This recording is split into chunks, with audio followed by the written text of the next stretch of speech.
They're really strict here.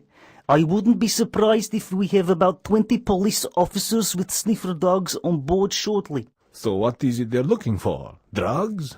Yes, last month they found 250 kilos of drugs on board a vessel from South America.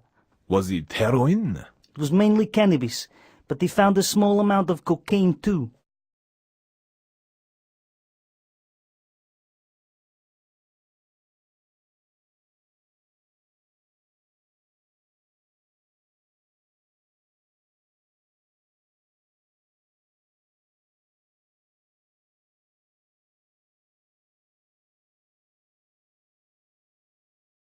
Have you ever had to put a fire out?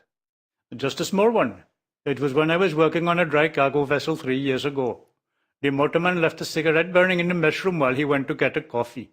But then he was called away to deal with the problem in the engine room, so he forgot about his cigarette and the fire broke out. Luckily, the fire wasn't too bad and we had it put out quickly. We were really lucky that no one was hurt.